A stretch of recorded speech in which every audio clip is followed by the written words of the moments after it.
Hey, thanks so much for joining me on this edition of Down to Earth. It's the show in which we talk about the issues that matter.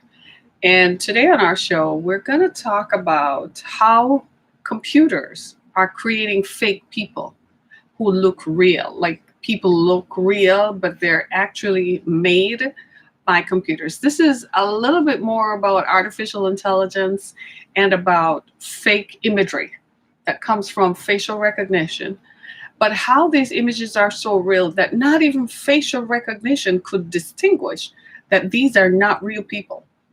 That's interesting. That's something to talk about in this day and time we're living in that is so wild, filled with all kinds of electioneering. You would have thought the elections have been over for 3 weeks now, that would be it.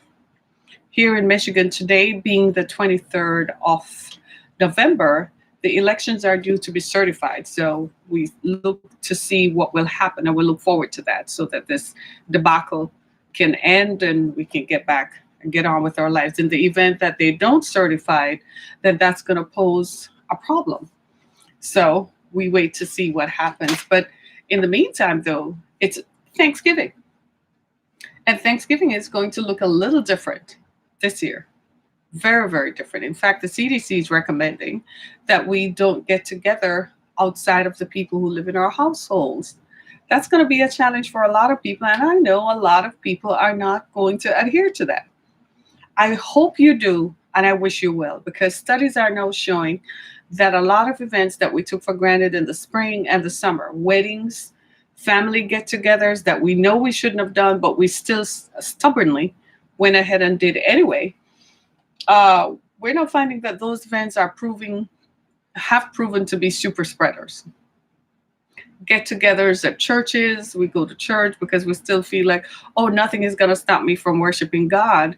When God said, stay home, stay where you are, I can still hear you, right? Those kinds of things. People still went to rallies and all kinds of events, and now they've all become super spreaders. And it's a bit concerning because it impacts the rest of us.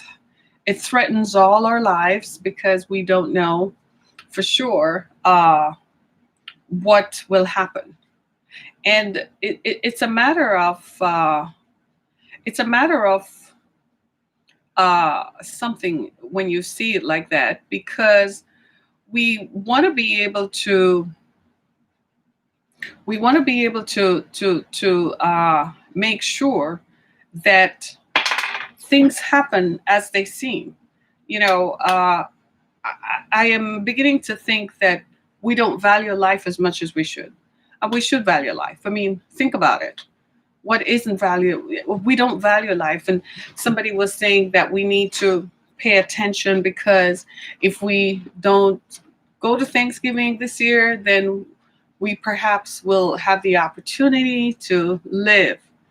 And I'm begging each and every person, if you're going to celebrate Thanksgiving, which we all are going to, because it's the holidays and we love that, don't we? I mean, I can't begin to tell you, watching the ads on TV, I'm like, oh my God, I miss Thanksgiving. Thanksgiving happens to be my favorite holiday right after Halloween. I like Halloween. And then Thanksgiving. I love Thanksgiving. I love the foods. I love the cooking. I love how the house smells. And then the next day after Thanksgiving, it's either Black Friday shopping or putting up the Christmas tree, getting ready for Christmas. So Thanksgiving is my favorite holiday. It also gives us a chance to socialize and get together with our friends and family. And not being able to do that this year is a bit of a drag, thanks to Mr. Trump. Thank you very much. Right? I hope you, though, get together with your family since the rest of us can't. And I say that without any apology because I feel that this could have been really avoided. A few days ago, I happened to be talking to someone and I was a bit alarmed. And I must say, I'm a little alarmed at the RIPs that are floating down my Facebook page. I mean, it's happening again. And I haven't been on Facebook since Thursday because I don't want to see it.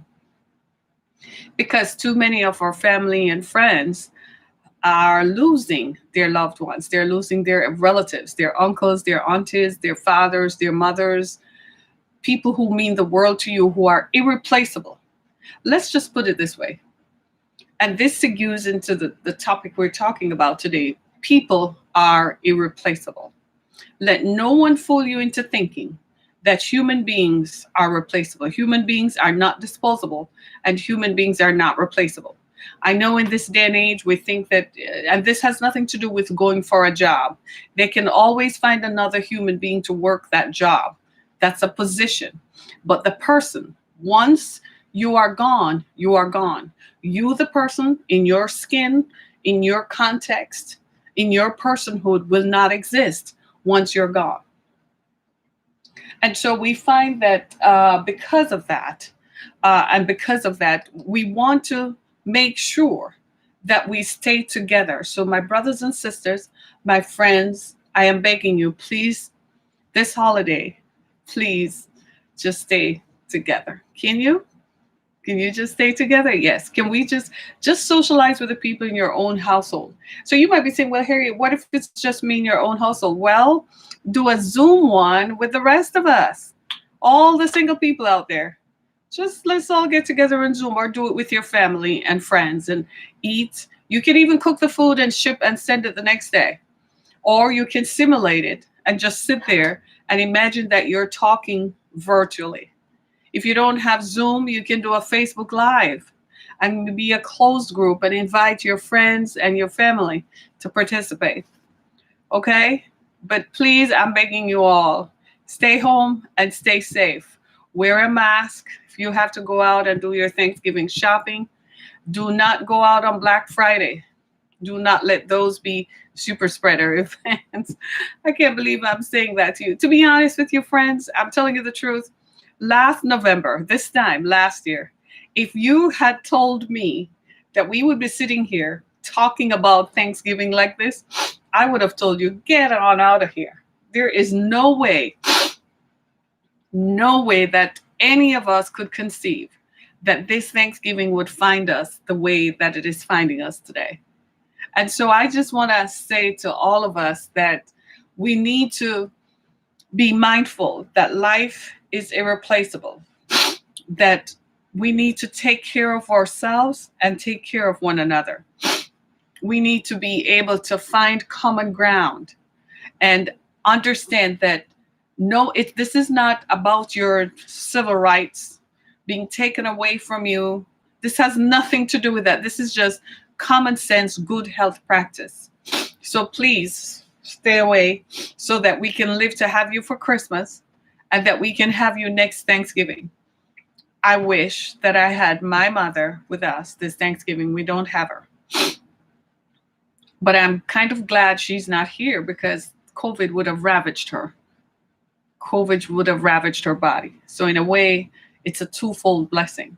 There are other family members whom I would love to be around, but not this year. So if you keep it to just the people in your household, then your practical is safe. If you live alone, well, have Thanksgiving by yourself. How about spending some time by yourself? It might give you some perspective going forward on why are you alone in the first place and what you need to do about it, right? So today I want to talk about this new facial recognition artificial intelligence thing that can now make fake people look real. And what it does is it's not surprising. We shouldn't be surprised that we're here. And here is why. We shouldn't be surprised that we're here. Computers are creating stunningly real fake people. Today, you can buy an image. Listen to this. Today, you can buy an image of a fake person online and use that person's appearance on real websites. It goes a little bit beyond stock footage and so on. Advances in technology allow artificial intelligence to create fake people. Computers can make these people appear old or young with any gender or ethnicity of your choosing. These simulated people are popping up all over the internet as masks used by real individual with nefarious intent. We see them all on Twitter and on Facebook. People send you a friend request and they're hiding behind an image that is not theirs. Yikes, yikes, yikes. Say creepy.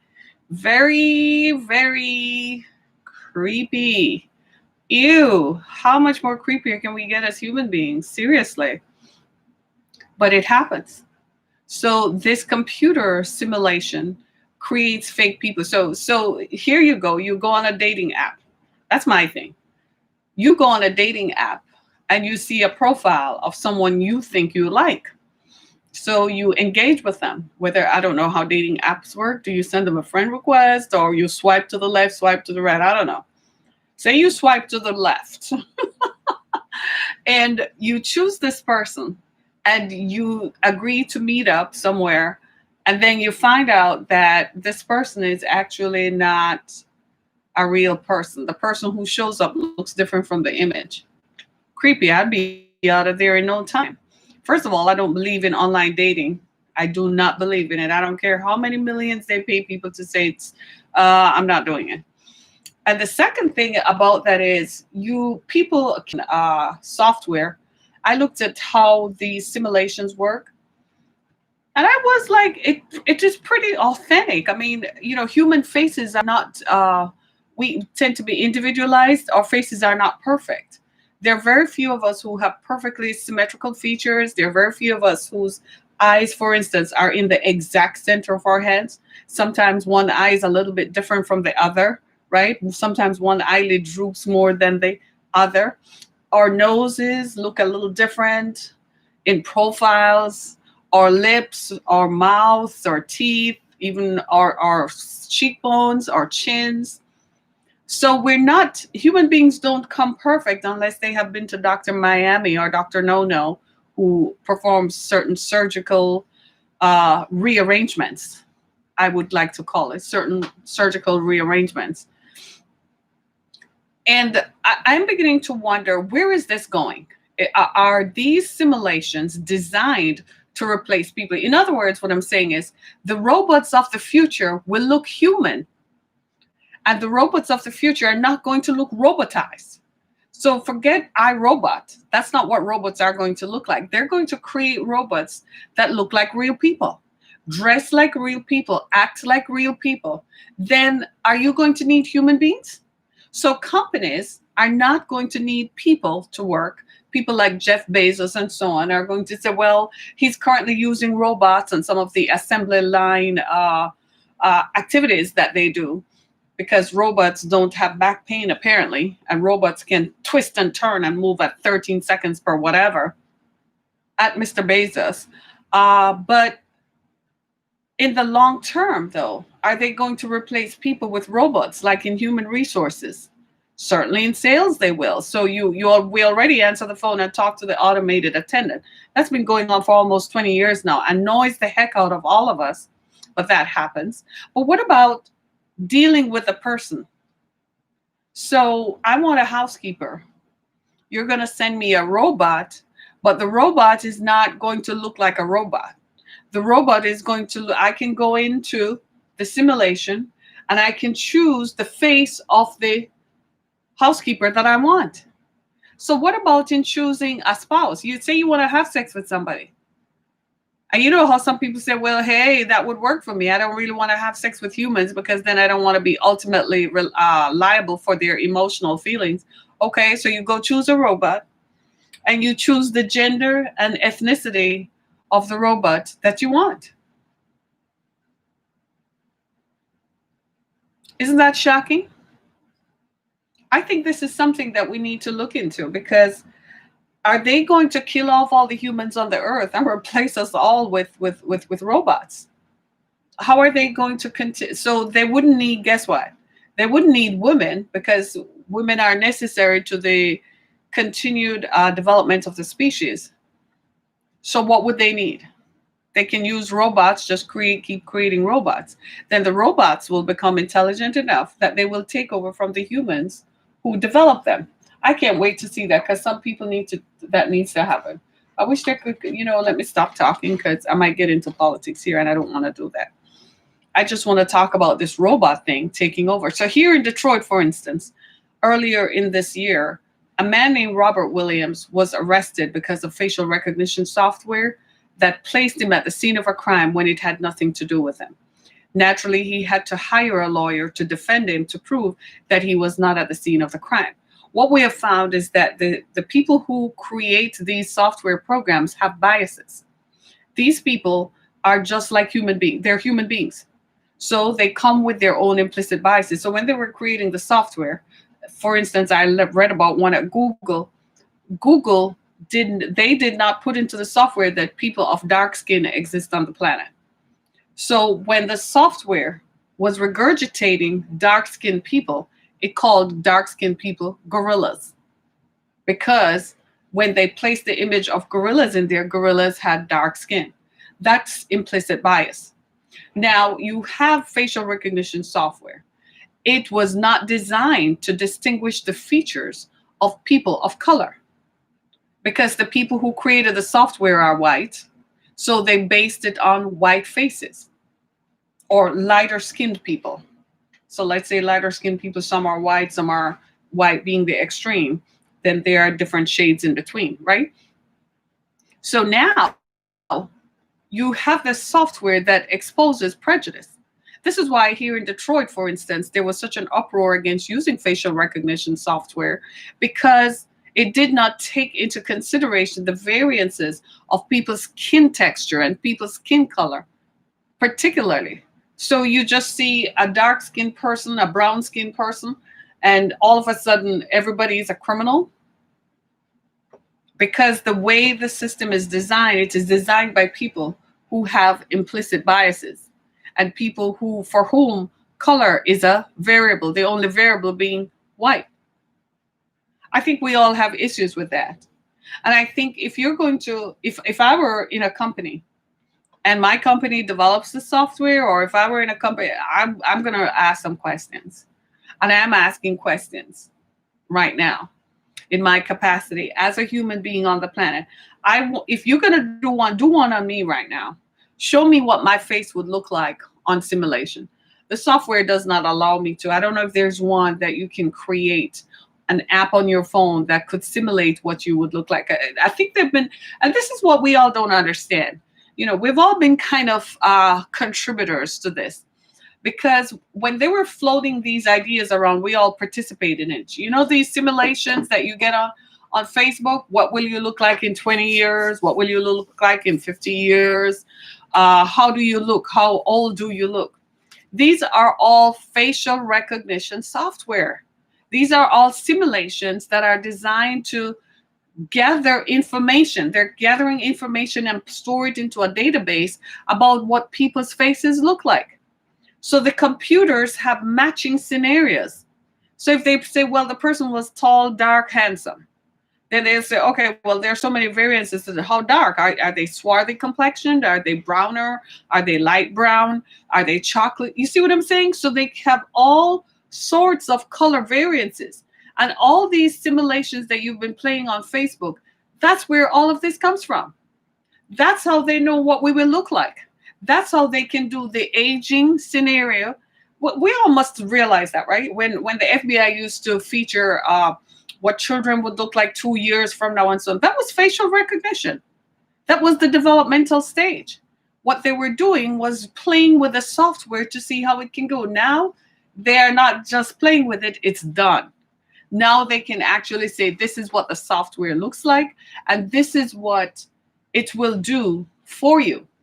So companies, for instance, we won't need things to swipe and key fobs. You just show up and they match your face and they know it's you. So they can create a fake person looking like you and who can do the job for you. You all need to be aware of that. So what's going to happen to our driver's licenses and our passports and our identification documents? You literally can give it to someone else. I kid you not. This is just as far reaching as it goes. We need to pay more attention. And unfortunately, we haven't been. I've been saying this for years and years and years, that we've paid way too much attention to entertainment and allowed entertainment to become infotainment. So we use what rappers and so on and actors and actresses and influencers. And now we're at a loss. We're like, how did this happen? We were asleep at the switch being entertained. Meanwhile, the rest of us were calling attention to what possible scenarios could happen in the future. Nobody was listening. Nobody cared. Nobody wanted to hear that. People just were not paying attention. It's like a couple weeks before the election. I'm looking at it now, my stream on iHeartRadio. See right there on iHeartRadio on October 18th, I did a show called Chaos. I'm looking at the calendar to see what day that the 18th was, the 18th of October. I did a show, I'm going to tell you in just a minute. The 18th of October was on a Sunday. I did a show called Chaos, and the show was entitled What Happens After the Elections. That was the 18th of October. There is no reason why any of us should be surprised at what's going on now. I'm not holding my breath. I'm not freaking out about constitutional crises. Nope. Because I already said that from the 18th of October, expect chaos. This was way before the November elections. We've been talking, I don't know about anybody else, but I have been talking for years about how we need to pipe down and tamp down on the entertainment that we have subjected ourselves to and pay more attention to the issues of the day. We were too busy being focused on how Kim Kardashian looked, how Beyonce looked, the next song that is dropping, like we have empty brain cells that are not able to compute and store information.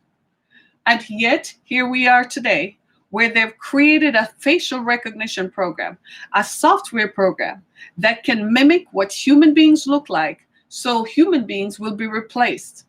You know why this is becoming a matter of importance? Why? Because of the coronavirus. The coronavirus is about to eradicate almost 5% of the US population in one shot.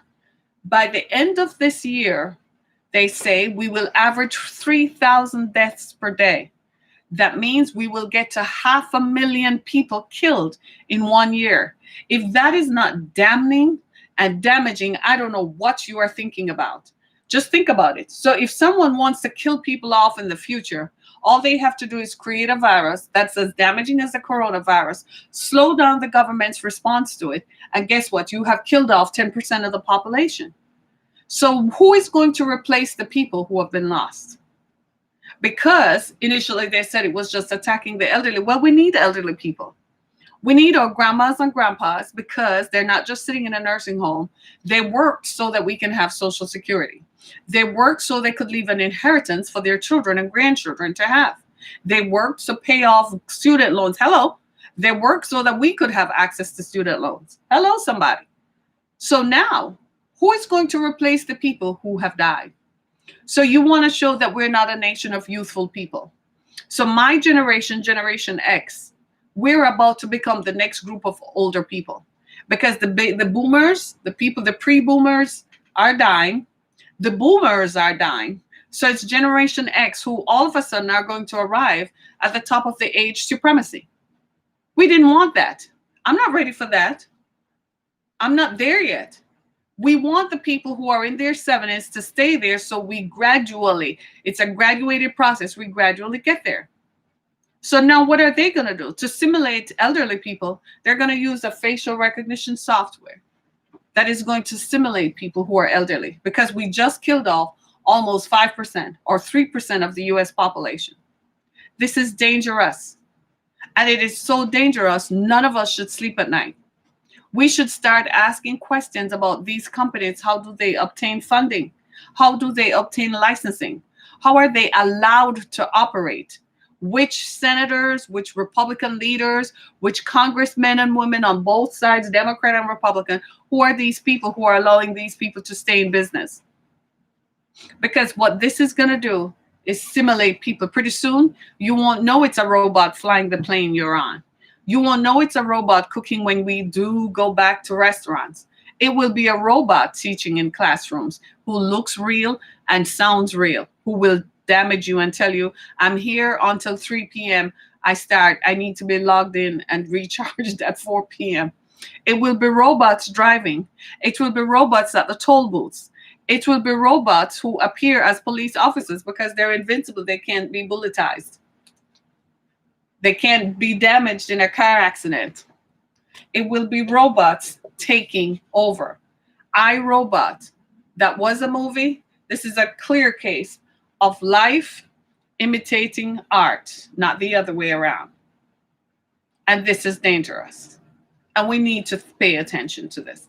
My name is Harriet Kimmick. Thank you so much for watching. Thank you so much for listening. For more information, please go to my website, harrietkimmick.com, as well as listen to my podcast on Spotify, iHeartRadio, Apple Podcasts, Google Podcasts, and wherever your favorite podcast platform is. Thanks so much, everybody. Be blessed. Have a happy Thanksgiving.